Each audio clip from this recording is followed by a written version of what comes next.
cahaya. Maka orang yang berada di dalam nur atau berkaitan dengan cahaya diberkati oleh Allah Subhanahu wa taala. Cahaya ni sangat diperlukan oleh kita lah. Secara zahir kita hidup manusia pun kalau gelap tak boleh duduk, menjerit. Kan? Maklum tengah duduk masak apa tak tahu kat rumah. Buat ayak ke tiba-tiba peluk karan mampu buat apa? Menjerit dulu. Takut. Dah. Kadang dah. Gelap duduk mencuh bagi nampak. Kan? Orang takut pada kegelapan. Manusia, fitrah manusia macam tu. Kan? Bila ada cahaya, seronok. Kan? Ada orang yang kena gangguan tu tak berani nak tutup lampu. Buka lampu. Dia ingat kau benda-benda takut hantu, takut apa? Takut cahaya. Dan orang sekelilingnya waktu itu terdiri daripada para malaikat yang dilihatnya Nabi Musa alaihissalam. Dilihat oleh Nabi Musa alaihissalam, mereka sedang bergemuruh suaranya membaca tasbih dan takdis, mensucikan Allah dan memujinya. Maksudnya suara-suara tu antaranya ialah suara memuji Allah Subhanahu wa taala oleh para malaikatnya yang memang depa dalam keadaan sentiasa bertasbih dan memuji Allah Subhanahu wa taala. Para malaikat. Kita baca dalam surah apa? Al-Baqarah sebutkan, wa nahnu nusabbihu bihamdika wa nuqaddisu lak. Sedangkan kami ya Allah duk menyucikan kamu, duk memuji kamu, mentakdiskan kamu dan sebagainya ya Allah. Itu kerja malaikat. Malaikat diciptakan sebegitu. Jadi kita pun akan jadi seperti malaikat sekiranya kita sentiasa dalam keadaan memuji, membesarkan, menyucikan Allah Subhanahu wa taala dalam setiap masa dan setiap ketika. Mereka juga diberkati oleh Allah. Boleh berkat ni masya-Allah, kebaikan yang banyak yang kita dapat kalau kita dapat. Maka ucapan kehormatan atau tahiyah itu diberikan kepada Musa alaihissalam dan kepada para malaikat.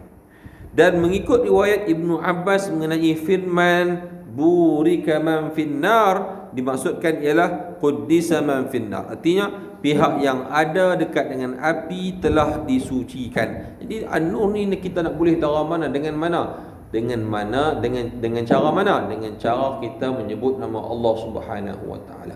Dengan kita memperbanyakkan zikrullah, dengan kita memperbanyakkan ibadat solawat, dengan kita bersedekah akan datang nur pada kita. Dengan kita membaca Al-Quran Al-Karim akan kita diberikan nur, cahaya. Dengan kita membaca hadis Nabi sallallahu alaihi wasallam diberikan nur, seri pada wajah. Dengan cara mana disebutlah hadis, dengan cara kita memperbanyakkan dan mengekalkan keadaan kita dalam keadaan berwuduk sentiasa. Dapat cahaya.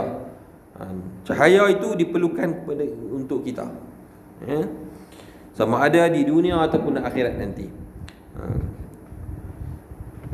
Iaitu Allah Ta'ala dia memaksudkan dirinya sendiri yang disucikan dan diberkati. Jelasnya di sini bahawasanya Allah telah memanggil Nabi Musa alaihissalam dan diperdengarkannya dari arah api tersebut apa yang hendak dikatakan kepada Nabi Musa alaihissalam. Maksudnya ada misi dah, ada sebab pasal apa Allah Ta'ala panggil Nabi Musa ke tempat wadi lembah yang suci tersebut yang dikelilingi juga oleh nur dan para malaikatnya. Ada pula kaul yang menyatakan, ada juga pendapat menyatakan api atau nur yang merupakan salah satu tabir yang mendinding Allah Subhanahu wa taala sehingga makhluk tidak dapat berhubung secara langsung dengannya kecuali dengan disingkapkan tabir itu. Jadi cahaya itu sebagai satu tabir ataupun sebagai satu kita panggil pendinding antara kita dengan Allah Subhanahu wa taala, antara Nabi Musa dengan Allah Subhanahu wa taala pada ketika itu. Dia tak boleh tengok terus walaupun didengar suara yang kita pun tak tahu nak ceritalah. Dalam ilmu tauhid diceritakanlah kan kalamullah tu lagu mana. apa cerita kan, yang tidak ada suara, yang tidak ada susunan atur kalimat macam mana kita duk cakap dan sebagainya, tidak ada takdim, tak ada takhir dan sebagainya. Saya pun nak urai pun, kita pun tak berapa nak kerti, tak pun nak ingat, dan kita bukan bidang itu nak cerita kan, setakat mengetahui, tapi mengajak pun saya tak pun nak berani. Tetapi itulah maksudnya, begitulah. Sebab kita tak betul benar-benar mendalami mengaji, sekadar untuk mengetahui. Nak cerita panjang-panjang, tak berapa nak berani, tak berapa nak reti. Bagi hal tu kena mengaji ke orang yang memang pakar dalam bidang usul din ataupun tauhid, yang cerita bab kalamullah dan sebagainya lah, ya. Jadi kecuali dengan disingkapkan takbir itu. Kalau disingkapkan takbir itu, makna boleh nampak secara langsung dengan Allah Subhanahu Wa Taala. Yang kita tak boleh nak bayangkan bagaimana keadaannya. Cukup setakat itu saja, kita tak boleh nak kata apa-apa, kan? Sebab dia akan timbul macam-macam bila kita sebut macam ni. Jadi Allah Ta'ala bertempat kah? Allah Ta'ala lagu mana cerita ayat tu, saya tak mahu cerita panjang punya cerita, dan tak bersedia untuk bercerita. Baik, dalam hubungan ini para muhaddithin, para imam hadis, pada ulama hadis, iaitu Abdul bin Humaid, Ibnu Majah, Ibnu Munzir, Ibnu Abi Hatim dan Al-Baihaqi telah meriwayatkan dari Abu Musa Al-Asy'ari, katanya Rasulullah SAW telah berdiri memberi ucapan yang maksudnya seperti berikut: sesungguhnya Allah tidak tidur. Allah tak tidur. La ta'khuzuhu sinatu wala naum. Allah tak mengantuk. Yang mengantuk kita.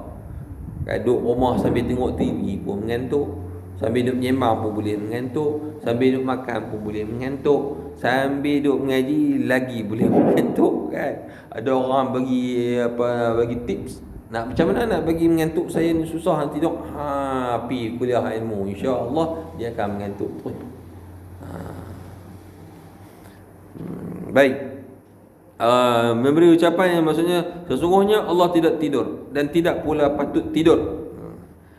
Dia menurun dan menaikkan keadilan dan diangkatkan amalan yang dikerjakan anak Adam pada waktu malam sebelum datang waktu siang. Jadi amalan kita ini akan diangkat pada waktu-waktu yang tertentu. Kita lakukan pada siang hari, akan dinaikkan amalan kita pada waktu penghujung siang, naik ke atas. Yang ni baru ni saya baru baca hadis ini dalam kitab Hidayatus Salikin. Ada amalan orang tu dia hanya sampai ke langit yang pertama saja. Ada amalan orang tu langit pertama dia lepas amalan, langit kedua tak lepas, hantar balik empak atas muka kawan tu. Apa ramai. Ada yang 1, 2 lepas, pi naik ke tingkat ketiga, malaikat hak jaga pintu yang ketiga, cukup amalan dia sampai tang ni, lempak buang bawah kat muka kawan tu. Jadi yang kita dah beramal ni, betul-betul kita nak kena jaga betul ikhlas dia, betul dia dan sebagainya. Ada macam-macam yang kita nak kena jaga jugalah. Jaga hati kita lah. Jangan sampai apa yang kita lakukan itu merosakkan amalan kita. Antara yang merosakkan amalan ialah hasad, dengki, riak, takabur, ujub, kan? Nak keduniaan, tak ikhlas apa buat sesuatu tu kerana sesuatu yang makhluk Allah Subhanahu Wa Taala, maka amalan itu tak diterima. Orang takut tu kita duk beramal banyak-banyak ni, agak berapa kerat yang ada. Lepas dekat mana amalan kita, bukan senang nak lepas 7 langit, lapis langit tu. Dia tapis tu maknanya bagi elok betul lah amalan kita. Lepas tu kita tak cukup kalau buat amalan wajib saja, kan? Kok hak amalan wajib saja ada 100 markah, bolehlah 50, boleh gagah lagi 50, baru nak cari lagi tu yang tambah dengan amalan sunat tu. Kalau sunat menyegan, lagu mana cerita kita? Cukup dah bayar 5 waktu.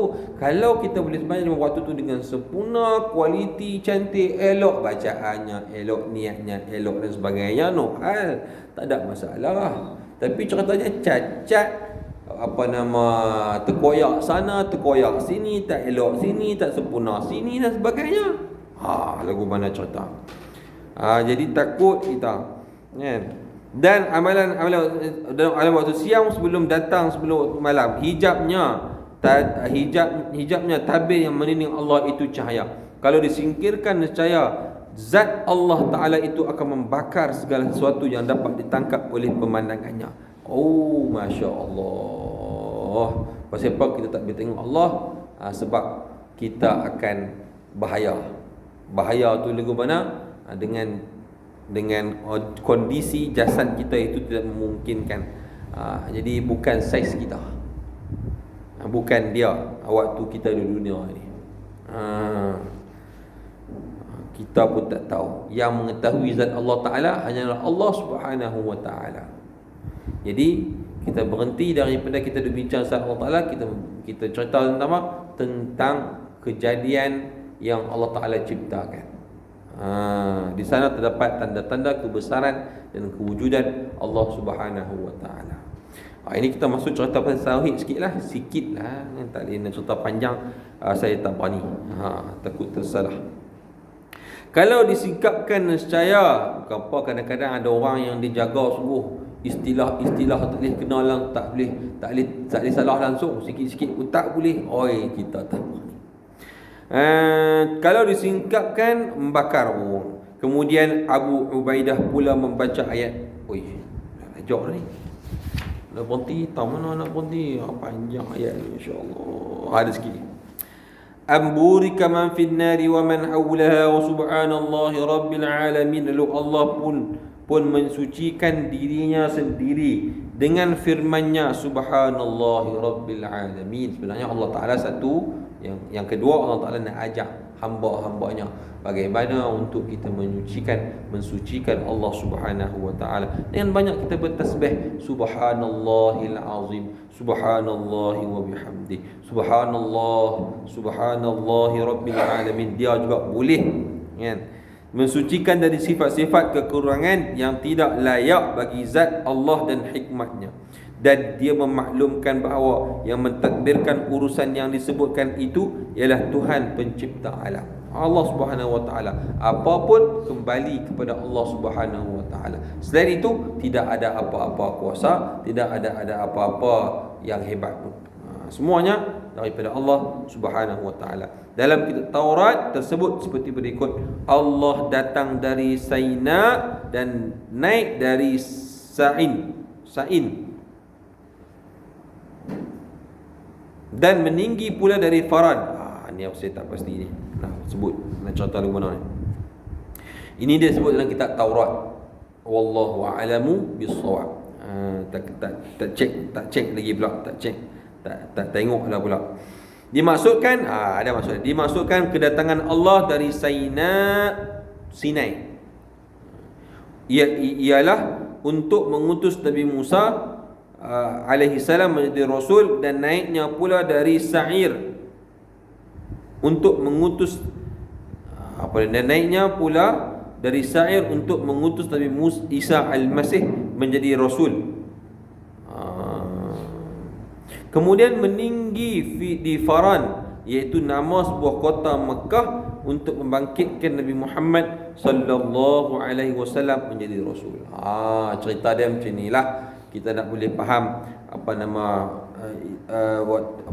di situ Nabi Musa kita kata diutuskan, dilantik menjadi utusan Allah Subhanahu Wa Ta'ala sebagai Rasulullah, dengan gelaran Kalimullah. Kemudian sebelah Sa'ir pula, tak pasti yang ni macam mana dia punya tempat ataupun maksud dia macam mana. Maya setempat yang akan diutuskan pula Nabi Isa alaihissalam, ditabalkan menjadi rasul. Kemudian yang terusnya sebenarnya satu nama tempat di kota Mekah yang membangkitkan Nabi ataupun yang sebagai pelantikan Nabi Muhammad SAW menjadi rasul pula. Maksudnya habis, kan, Nabi Musa, Isa dan Nabi Muhammad SAW pun selesai penurunan ataupun pengutusan rasul-rasul yang ada yang diutuskan oleh Allah Subhanahu Wa Ta'ala, dan tidak ada lagi utusan selepas baginda Nabi kita sallallahu alaihi wasallam. Yang ni seronok, yang ni saya nak kena cek balik dalam kitab tafsir. Apa pokok ada disebut yang lebih lanjut lagi insya-Allah, tapi yang ada disebut tu ni dalam kitab Taurat insya-Allah. Wallahu alam, saya tak boleh nak sampai situ dah. Kalau ikut kita ada lagi 2 ayat yang kita kena cerita, tapi nampak gayanya dah lewat. Jadi minggu depan kita sambung tafsir, kemudian baru kita baca ayat yang ke-11. Boleh faham tak cerita malam ini? Amalo? Ya ke? Faham apa? Ha? Covid? Tak tahulah, minggu depan itu tengok keadaan lah. Boleh. Tak boleh main surau pun tak main dah. Wallahu alam. Takat itu dulu insya-Allah. Mudah-mudahan Allah Taala jaga iman kita, Allah Taala jaga kita, pelihara kita daripada kita terbatal amalan yang kita lakukan. Mudah-mudahan Allah Taala singkirkan daripada kita amalan-amalan ataupun sifat-sifat mazmumah yang akan menyebabkan terbatalnya amalan kita. Amalan kita duk main surau, duk main masjid, duk baca kitab, baca Al-Quran, mudah-mudahan dapat semua yang kita boleh, yang ada lah kan. Walaupun tak penuh, paling dengan ada juga untuk bekalan kita di akhirat nanti. Wallahu a'lam, sallallahu ala sayyidina Muhammad wa ala alihi wasallam. Alhamdulillahirabbil alamin. Bismillahirrahmanirrahim. Alhamdulillahirabbil alamin. Wassalatu wassalamu ala asyrafil anbiya'i wal mursalin wa ala alihi washabbihi ajma'in. Allahumma anfa'na bima 'allamtana wa 'allimna ma yanfa'una. Rabbana zidna 'ilma warzuqna fahma. Rabbana atina fid dunya hasanah wa fil akhirati hasanah wa qina 'adzaban nar. Sallallahu ala sayyidina Muhammad wa ala alihi wasallam. Alhamdulillahirabbil alamin.